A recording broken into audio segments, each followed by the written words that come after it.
good morning guys. Today I'm gonna cook pork asado. Okay, so these are all the ingredients. We need this diced tomatoes, pork cubes, oyster sauce. The pork, I use kasim and I marinated with soy sauce, black pepper, and then lemon juice, and then liver spread, bay leaves, and then garlic, onion. I'm gonna saute the garlic.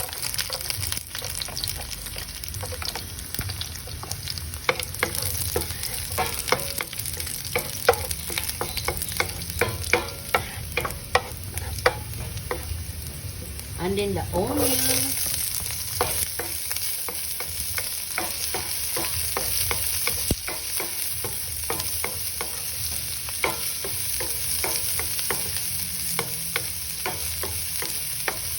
Pork.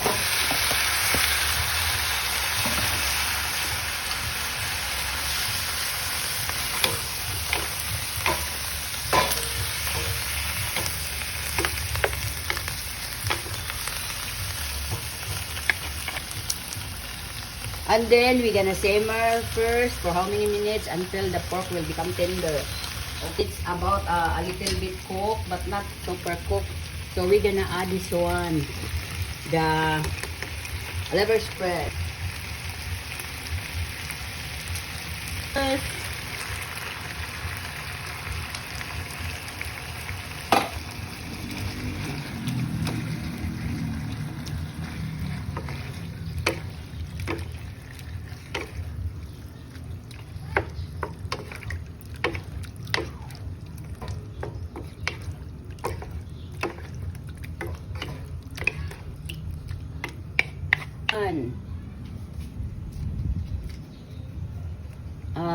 Pork cubes. Add water.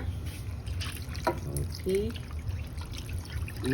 Simmer first until the meat is super.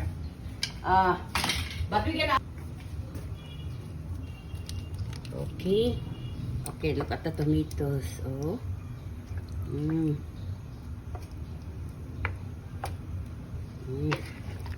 So we don't need to put tomato paste or tomato sauce because the tomatoes is already there. Okay, so we're gonna simmer until the sauce will be taken. Okay. So, asado, it's super yummy na. So we're gonna add a little sugar.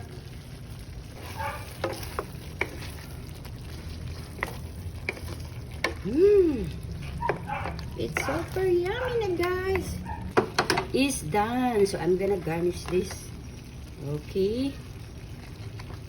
Okay. Wow, it's super yummy, guys.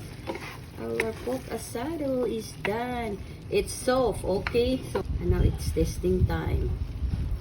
Okay, guys. It's tasting time. Okay, so that's our pork asado, guys. It's super.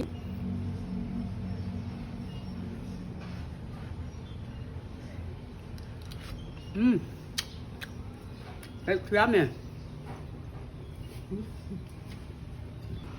That's our pork asado. You can eat so much rice of this dish. Look at. Ang sauce lang niya. After na. So, can eat so much rice. So that's our pork asado, guys. And then thank you for watching and see you tomorrow for another recipe. Bye bye.